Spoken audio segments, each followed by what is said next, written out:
नमस्कार। राज्य शिक्षा शोध एवं प्रशिक्षण परिषद बिहार पटना में आप सबका स्वागत है। प्यारे बच्चों, आज की कक्षा में हम लोग चर्चा करेंगे सर्वांग समता पर।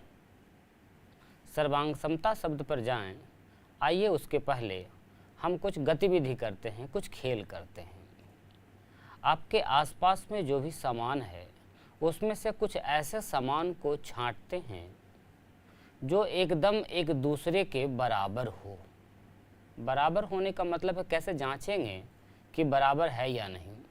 जैसे आपने सिक्का तो देखा ही है, अलग अलग मूल्य के सिक्के होते हैं। यदि दो सिक्के हैं, 2 रुपये वाले, 5 रुपये वाले या 5 रुपये वाले दो, एक 10 रुपये वाले, ऐसे बहुत प्रकार के सिक्के आपने देखे होंगे। इन सिक्कों में कौन दो सिक्के बिल्कुल हूबहू बराबर हैं? माप में, मेजरमेंट में, वैल्यू में नहीं, मान में नहीं, बल्कि एक दूसरे के एरिया वाइज, क्षेत्रफल वाइज कौन एकदम बराबर है, ये यदि आपको जांचना हो तो आप कैसे जांचते हैं? जैसे देखिए, हमने बहुत सारे सिक्के लाए हैं आज एक्टिविटी के लिए। ऐसे कोई भी सिक्के, जैसे 2 सिक्के हमने लिए हैं, यदि हमें जांचना है कि क्या ये दोनों सिक्के आपस में बराबर माप के हैं, इक्वल मेजरमेंट के हैं, तो इसके लिए क्या तरीका आप अपनाएंगे? कैसे नापेंगे, कैसे मापेंगे? बच्चों, 2 आकृतियां बिल्कुल एक समान माप की हैं या नहीं, ये जांच करने का एक तरीका ये है कि दोनों आकृति को एक दूसरे के ऊपर आप रखें और ये पता करें क्या यह एक दूसरे को पूरी ढक लेती है। अभी स्क्रीन पर आपको दिखाए जा रहे हैं 2 सिक्के, उसमें से एक सिक्के के ऊपर हमने दूसरा सिक्का रखा है, आरोपित किया है। आप जरा देखें, क्या ये पूरी तरह ढक लिया है? बिल्कुल आप स्क्रीन पर देख रहे हैं कि ऊपर का सिक्का नीचे वाले सिक्के को पूर्णतः नहीं ढक पा रहा है, बहुत सा उसका क्षेत्र खाली रह गया है। तो हम कहेंगे कि ये 2 सिक्के बराबर नहीं हैं। अब ऐसे ही गतिविधि आइए किन्हीं और 2 सिक्कों से हम करते हैं। चलिए, एक और सिक्का हमने लिया है। अब हम जांच करेंगे कि क्या ये दोनों सिक्के एकदम एक समान बराबर माप के हैं। और इसके लिए क्या तरीका लगा रहे हैं हम बच्चों? एक सिक्के के ऊपर दूसरे सिक्के को रखते हैं। आप देखेंगे कि क्या ये सिक्के एक दूसरे को ढक लेते हैं। यदि एक दूसरे को अच्छे से ढक ले रहे हैं तो अब इसी काम को हम इसको पलट कर करेंगे। जो सिक्का ऊपर था उसे नीचे रखेंगे और नीचे वाले को ऊपर रखेंगे और पुनः से देखेंगे, जांच करेंगे, अवलोकन करेंगे कि क्या ये सिक्के एक दूसरे को पूरी तरह ढक लेते हैं। यदि दोनों ही स्थितियों में पूर्णतः सिक्का छुप जाता है, उसे ढक लेता है, तो हम कहेंगे कि ये दोनों सिक्के बराबर माप के हैं, अर्थात एकदम इस सब प्रकार से, सब अंग से बराबर है। सिर्फ सिक्का के लिए ही नहीं, ऐसी बहुत सारे सामान वस्तु आपके इर्द गिर्द में है, उसे आप देखकर चेक कर सकते हैं। जैसे 2 ब्लेड, ज़रा ध्यान रखेंगे आप, ब्लेड से हाथ कटे नहीं, ध्यानपूर्वक शिक्षकों के या अपने बड़े गार्जियन के सामने में ही करें। यदि ब्लेड ले रहे हैं तो उन दोनों ब्लेडों में एक दूसरे के ऊपर आरोपित करके आप पहचान कीजिए कि क्या वो पूरी तरह ढक ले रहे हैं। या फिर पेड़ पौधे के पास जाइए, वहाँ बहुत सारी पत्तियाँ गिरी होंगी, उसमें से किन्हीं 2 पत्ती, 4 पत्ती, 5 पत्ती जमा कीजिए और ऐसी 2 पत्तियों को ढूंढिए जो एक दूसरे को पूरी तरह से ढाँप लेती हो, ढक लेती हो। जैसे हमारे पास कुछ नोट भी हैं, ये देखिए, आपको स्क्रीन पर दिखेगा। ये हमने 2 प्रकार के नोट लिए हैं। हमें पता करना है कि क्या ये दोनों बराबर माप के हैं। तो तरीका क्या होगा? पहले एक नोट को दूसरे के ऊपर रखेंगे और पता करेंगे क्या ये पूरी तरह ढक गया। बिल्कुल आप देख रहे हैं ढक गया। तो अभी फैसला नहीं ले लेना है, अभी आप रिजल्ट पर नहीं पहुँचे हैं। अब क्या करना है, इसी काम को फिर उल्टा करके देखना है। जो ऊपर है उसको नीचे करेंगे और नीचे वाले को ऊपर करेंगे और देखेंगे कि क्या पूर्णतः ढका। अब क्या देख पा रहे हैं आप? अब आप देख पा रहे होंगे कि नीचे वाला जो नोट है उसका कुछ हिस्सा दिख रहा है, अर्थात ये दोनों नोट एक दूसरे को पूरी तरह से नहीं ढांपते हैं, अर्थात एकदम बराबर नहीं हैं। तो हम कहेंगे कि ये दोनों आकृतियाँ एकदम से बराबर नहीं हैं। अब यही प्रक्रिया आप किसी अन्य नोट के साथ भी कर सकते हैं।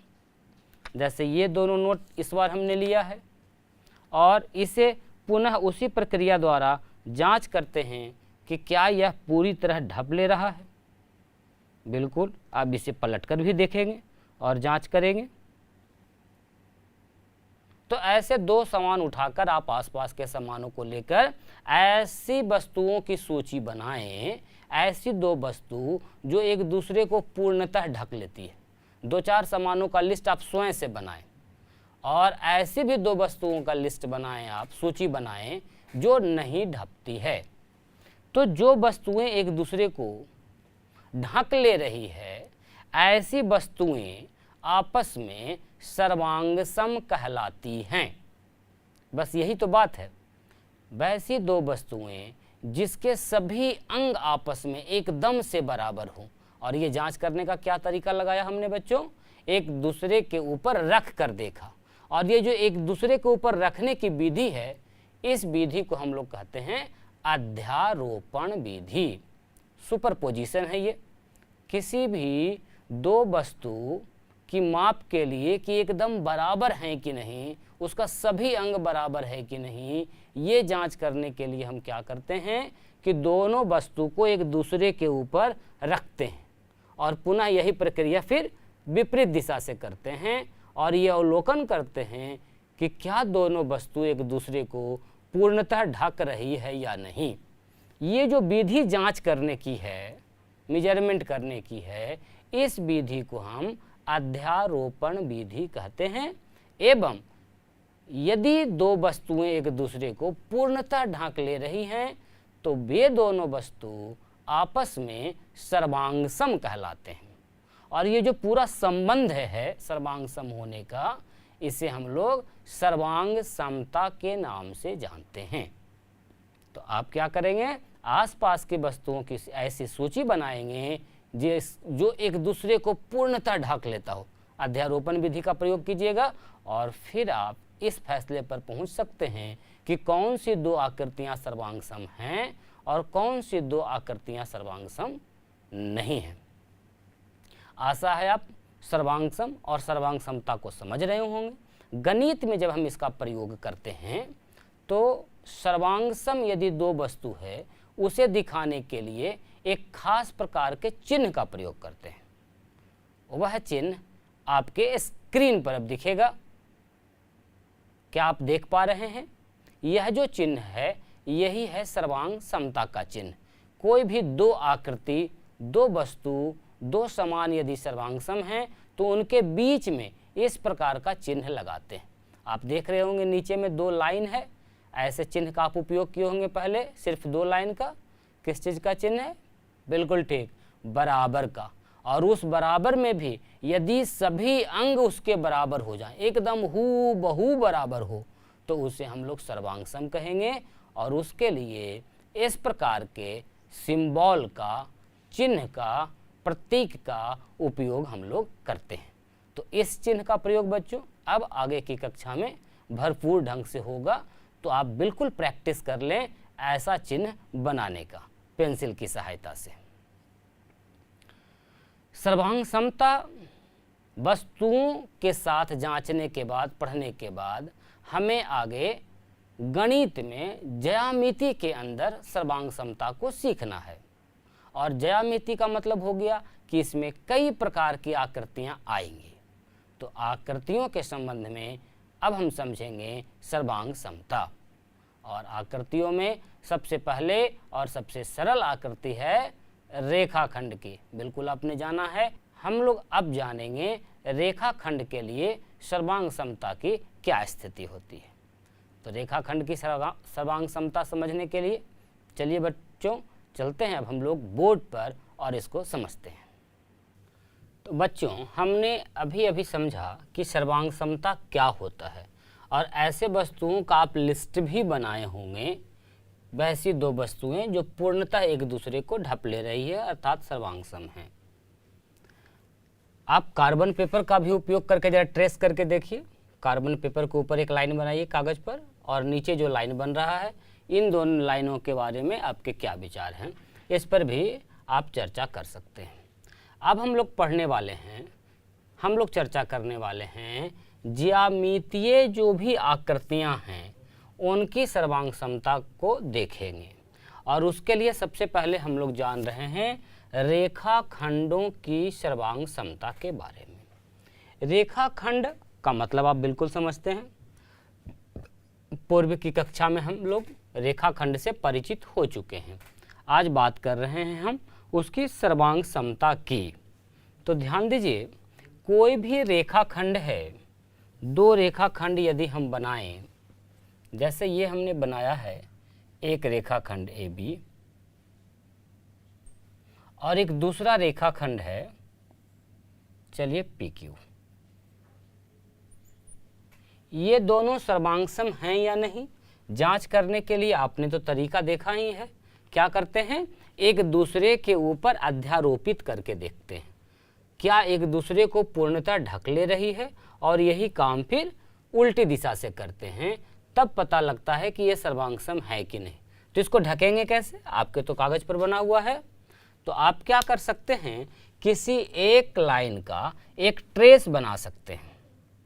आप ऊपर में पेपर रखिए, पेज रखिए, थिन पेपर, और उसका ट्रेसिंग बनाइए पेंसिल से, और फिर उसको दूसरे वाले पर रख कर देखिए, और दूसरे जो रेखाखंड हैं उसकी ट्रेसिंग बना के पहले वाले पर रखिए।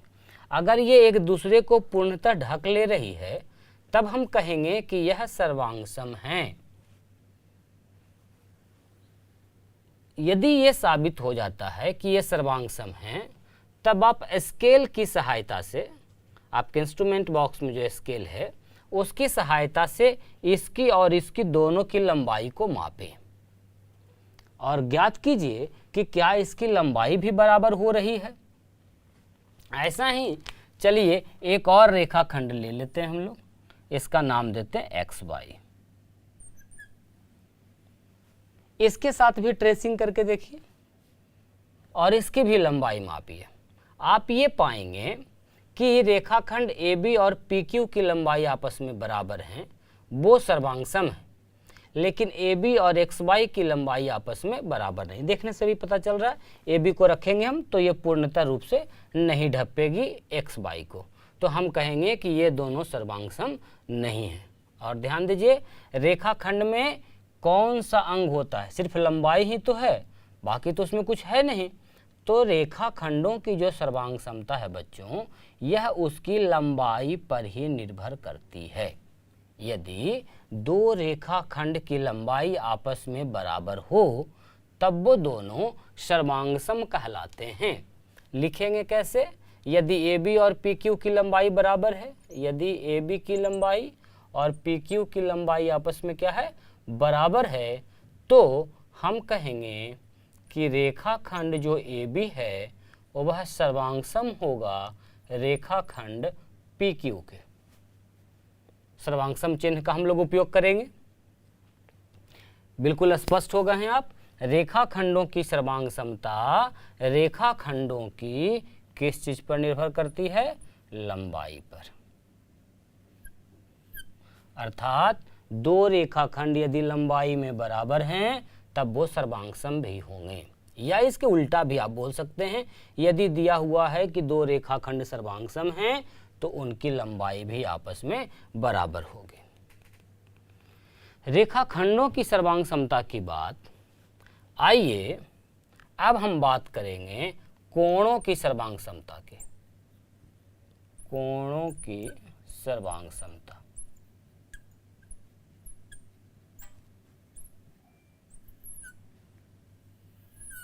अच्छे से समझिए।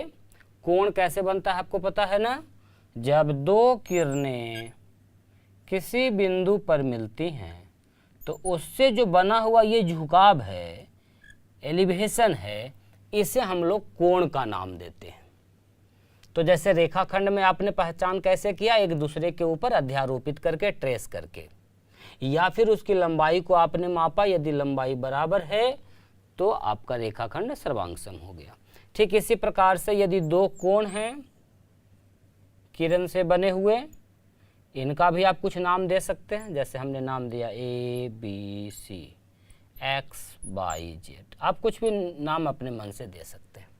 इन दोनों कोणों को पहचानना है हमें कि सर्वांगसम है कि नहीं। तब वही तरीका आप फिर से लगा सकते हैं, इसे ट्रेस करके इसके ऊपर रखिए और इसे ट्रेस करके इसके ऊपर रखिए। अगर एक दूसरे को ढांप ले रहा है तो हम कहेंगे कि कोण सर्वांगसम है। उसके बाद फिर इसका मेजरमेंट करके देखिए, चांद की सहायता से नापिए। जैसे हमने रेखाखंड को स्केल की सहायता से मापा, तो कोण की माप किस चीज से करेंगे? चांद की सहायता से करेंगे। तो आप इसका मेजरमेंट निकालिए, माप निकालिए, कोण कितने डिग्री का है, और फिर इसे भी मापिए और पता कीजिए कि क्या दोनों के माप बराबर हो रहे हैं। ठीक इसी माप का एक और कोण हम बनाते हैं। चलिए मान के चलिए कि माप एकदम बराबर है और हमने कोण बनाया है, इसका भी कुछ नाम दे रहे हैं PQR। चलिए मान के चलिए कि ये हमारा 51 डिग्री का है कोण, ये भी 51 डिग्री का है और ये भी 51 डिग्री का। 51 डिग्री के तीनों कोण हैं। खूब अच्छे से समझ लीजिए, कोणों की सर्वांग क्षमता बार बार परेशान करेगा आपको। तीनों ही कोण का मान हमने लिया है 51 डिग्री। मेजरमेंट तो समान है, ये दोनों को तो उठा के एक दूसरे के ऊपर रख रहे हैं, अध्यारोपित कर रहे हैं, तब वो ढक ले रही है। लेकिन इस कोण के बारे में आपके क्या विचार हैं? आप देखेंगे कि इसमें जो किरण PQ लगा हुआ है, ये वो स्पष्ट रूप से किरण XY से अधिक लंबा है। अर्थात जब इसके ऊपर इसको अध्यारोपित कीजिएगा तो वह पूर्णतः नहीं ढकेगा, लेकिन कोण का मान तो उतना ही है। तो क्या वो सर्वांगसम होंगे या नहीं होंगे, ये एक प्रश्न है। ध्यान दीजिए बच्चों, कोण का जो माप है या कोण खुद में जो है, यह इस किरण की लंबाई पर निर्भर नहीं करती है। एकदम स्पष्ट हो लीजिए, कोण का जो माप है, मेजरमेंट है, ये जो किरण बन रहा है जिससे ये बना है, ये बहुत छोटा हो या बहुत लंबा हो, उस लंबाई से इसके मेजरमेंट पर, इसके माप पर कोई अंतर नहीं पड़ता है। तो आप ध्यान दीजिए, कोण में जो किरण लगे हुए हैं वो वह कोण के लिए नहीं है, ये सिर्फ एक दिशा बताता है कि इस दिशा में हमारा कोण की एक भुजा बढ़ रही है। और ये तो किरण है, तो अंत बिंदु तो इसका है नहीं, अनंत है। भले ही देखने में ये इतना लग रहा हो, ये देखने में इतना लग रहा हो, लेकिन ये दोनों ही किरण कहाँ तक जाएगा? अनंत तक जाएगा। तो इस स्थिति में कोणों की सर्वांग समता के मामले में कोण की जो भुजा है उसकी लंबाई कोई मायने नहीं रखती है। कोण की सर्वांग समता सिर्फ इसके मेजरमेंट पर, इसके माप पर प्रभाव डालती है। तो एकदम ध्यान दीजिए, जैसे रेखाखंड लंबाई समान होने पर सर्वांगसम होता है, ठीक वैसे ही कोण का मेजरमेंट, माप यदि बराबर है तो किरण की लंबाई कोई असर नहीं डालेगी इसकी सर्वांग समता पर, और ये जो कोण हैं आपस में सर्वांगसम होंगे। यानी हम कह सकते हैं कि कोण ABC सर्वांगसम होगा कोण XYZ का, और ये भी सर्वांगसम होगा कोण PQR का। इसमें किरण की लंबाई कोई मायने नहीं रखती है, मायने क्या रखता है? इसका मेजरमेंट। और इसको सर्वांगसम कब कहेंगे? जब मेजरमेंट ऑफ कोण ABC बराबर है कोण XYZ के मेजरमेंट का, बराबर है माप ऑफ कोण PQR का। यदि दो कोण माप में बराबर हैं तब वो सर्वांगसम कहलाएंगे। या इसका उल्टा भी कहीं जरूरत पड़े तो आप कह सकते हैं, यदि दिया हुआ है कि दो कोण सर्वांगसम हैं तब उसके माप आपस में बराबर होंगे। आशा है आप कोणों की सर्वांग समता समझ रहे होंगे। अब हम लोग बात करेंगे बच्चों त्रिभुज की सर्वांग समता के बारे में। रेखाखंड हो गया है और उसके बाद हम लोगों ने देखा है कोण। तो आइए अब हम बात करते हैं त्रिभुज की सर्वांग समता के बारे में। त्रिभुज से आप परिचित हैं, 3 रेखाखंडों से घिरी बंद आकृति होनी चाहिए, क्लोज्ड फिगर होना चाहिए, बिल्कुल आपको जानकारी है त्रिभुज की। अब कोई भी 2 त्रिभुज सर्वांगसम हैं या नहीं हैं, ये जांच करने के लिए पुनः से वही तरीका है जो तरीका हम लोगों ने अभी तक सीखा है। बहुत बढ़िया तरीका है, अध्यारोपण विधि। उसमें क्या करते हैं, किसी एक चित्र को दूसरे चित्र के ऊपर रखते हैं, फिर दूसरे को पहले के ऊपर रखते हैं और जांच करते हैं कि बढ़िया से एक दूसरे को ढक ले रही है या नहीं। तो हम लोग क्या करेंगे, ट्रेस करेंगे, पेपर पर ट्रेस कर लेंगे और करके एक दूसरे के ऊपर रखेंगे। यदि एक दूसरे को अच्छे से ढक ले रही है तो हम कहेंगे कि दोनों आकृति सर्वांगसम हैं। इसके लिए ध्यान दीजिए, जब आप एक दूसरे के ऊपर ढक ले रहे हैं सर्वांग समता जांच करने के लिए, तो जिस शीर्ष के ऊपर जिस शीर्ष को आप रख रहे हैं या जिस भुजा के ऊपर जिस भुजा को रख ले रहे हैं उसे हम लोग संगत नाम देते हैं। त्रिभुज की सर्वांग समता में संगत शब्द को समझना बहुत जरूरी है। संगत शीर्ष का क्या मतलब हो गया, जैसे आप एक्स वाई जेड को यहाँ से ट्रेस किए और इस पर रखे, एक दूसरे को यदि ढक लिया है पूरी तरह, तो ए के ऊपर कौन सा शीर्ष आएगा, एक्स आएगा, और बी के ऊपर कौन सा शीर्ष आएगा, वाई को रख रहे हैं, और सी के ऊपर जेड को रख रहे हैं।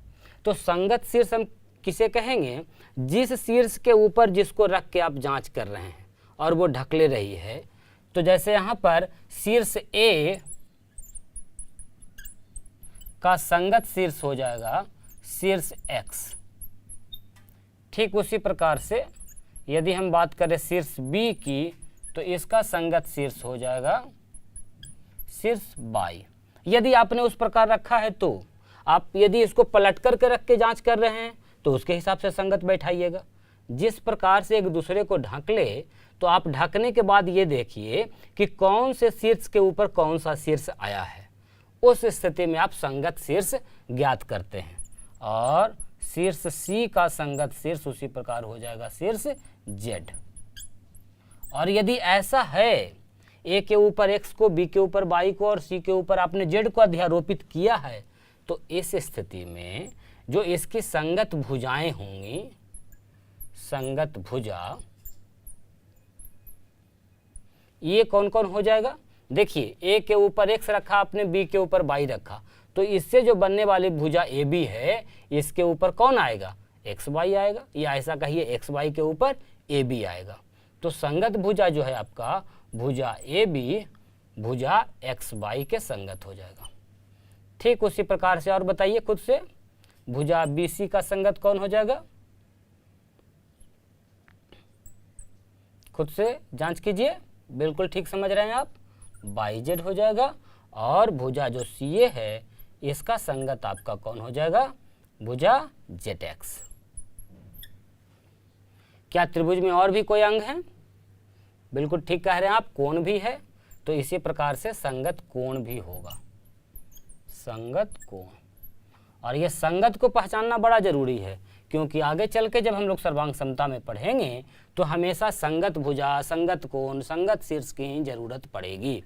और यदि आप संगत पहचानना सीख जाइएगा तो काफ़ी आसान होगा आगे चलने में आपको। तो आइए हम लिखते हैं संगत कोण के बारे में। आप देखे थे शीर्ष ए पर आ रहा है शीर्ष एक्स, तो यदि हम कोण का नाम लिखें, इस कोण को या इस कोण को लिखते हैं कोण BAC, तो इसका संगत कौन हो जाएगा बच्चों, हमने लिखा है BAC। उसी प्रकार से इस कोण का नाम क्या देंगे हम लोग, YXZ। बिल्कुल ठीक कह रहे हैं आप, कोण YXZ। ठीक इसी प्रकार से कोण ABC का संगत कौन सा हो जाएगा, कोण XYZ। और कोण BCA का संगत कौन हो जाएगा, कोण YZX। तो ऐसे 2 त्रिभुज जो आपस में सर्वांगसम हैं, ट्रेस करके पता कीजिए, और यदि वो ढक ले रही हैं, सर्वांगसम हो जा रही हैं, तो उनके संगत शीर्षों का पता लगाइए, उनकी संगत भुजा का पता लगाइए और उनके संगत कोण का पता लगाइए। और जब सर्वांगसम होंगी आकृतियां तो निश्चित रूप से ये जो भुजा और कोण हैं ये भी आपस में बराबर होंगे।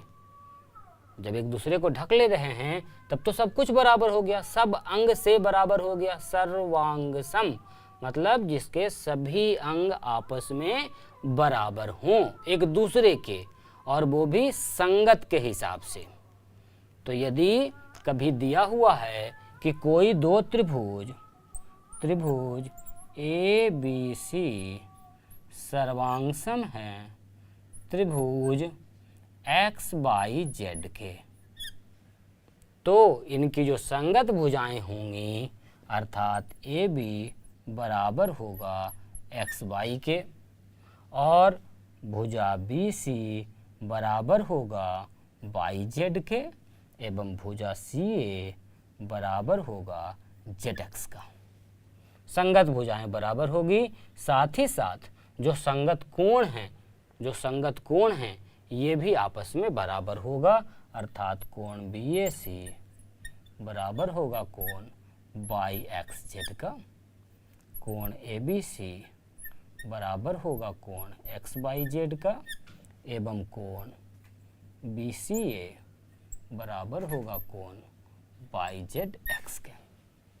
तो ऐसी और भी दो आकृतियां अलग अलग नाम वाली आप खुद के कॉपी पर बनाइए, उसको ट्रेस करके जांच कीजिए, और यदि दो त्रिभुज एक जैसा हूबहू बराबर सर्वांगसम बन जाए तो उसको हम लोग कैसे लिखते हैं संकेत में, एवं उनकी कौन कौन से अंग बराबर होंगे, उनमें कौन कौन संगत भुजा है और कौन कौन संगत कोण है, इसकी पहचान करना जरूर सीख लीजिए।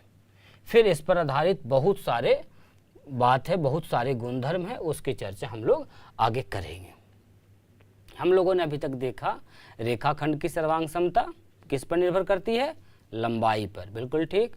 कोण की सर्वांग समता किस पर निर्भर करेगी, बिल्कुल उसके किरण की लंबाई पर नहीं बल्कि उसके माप पर, मेजरमेंट पर। साथ ही साथ अब हम लोगों ने देखा त्रिभुज की सर्वांग समता, और जब दो त्रिभुज सर्वांगसम होंगे तो उसके सभी अंग मतलब संगत भुजाएं एवं संगत कोण आपस में बराबर होंगे। ठीक इसी प्रकार से जैसे त्रिभुज की जांच किया हमने, आप वृत्त का जांच कर सकते हैं, सर्कल का जांच कर सकते हैं। कोई भी जो ज्यामितीय आकृति है उसकी सर्वांग समता की जांच आप कर सकते हैं। कुछ नहीं, वृत्त का निर्माण कीजिए और एक दूसरे के ऊपर अध्यारोपित करके देखिए। यदि एकदम हूबहू एक दूसरे को ढक ले रही है दोनों ही स्थितियों में, तो हम कहेंगे कि ये दोनों वृत्त आपस में सर्वांगसम हैं।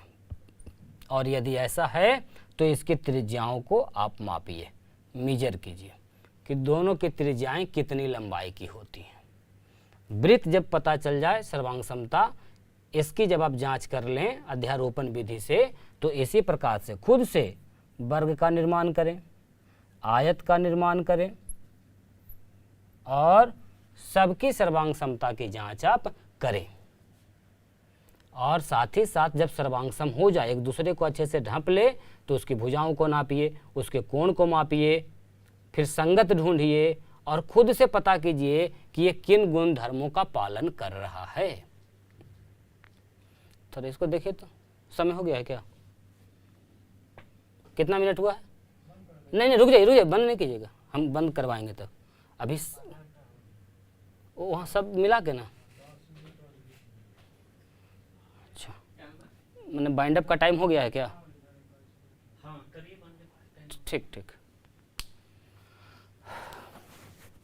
तो प्यारे बच्चों, आप क्या करेंगे, अपनी कॉपी पर ट्रेसिंग के द्वारा, बहुत मज़ेदार एक्टिविटी और बहुत मज़ा आने वाला है आपको इसमें, तो आप खुद से इसकी गतिविधि कीजिए, ट्रेस कीजिए, पेपर लीजिए, ना हो तो कहीं से कार्बन पेपर उठाइए, सादा वाला पेपर लीजिए, पेपर के हल्का ऊपर तेल लगा के कीजिए, लेकिन ट्रेस पेपर बनाइए और सर्वांग समता की जांच विभिन्न प्रकार की आकृतियों के लिए, त्रिभुज के लिए, वर्ग के लिए, आयत के लिए, वृत्त के लिए, कोण के लिए, रेखाखंड के लिए आप जांच करें। और इसमें त्रिभुज के मामले में खास करके बहुत विस्तार से आपको पढ़ना है। तो हम लोग जब अगली कक्षा में मिलेंगे तो बात करेंगे त्रिभुज की सर्वांग समता के कुछ और भी शर्तों की, कुछ और भी गुण धर्मों की। तब तक आप खूब अभ्यास करते रहिए और खुश रहिए। हम लोग मिलते हैं और नई जानकारी के साथ अगली कक्षा में। तब तक के लिए नमस्कार।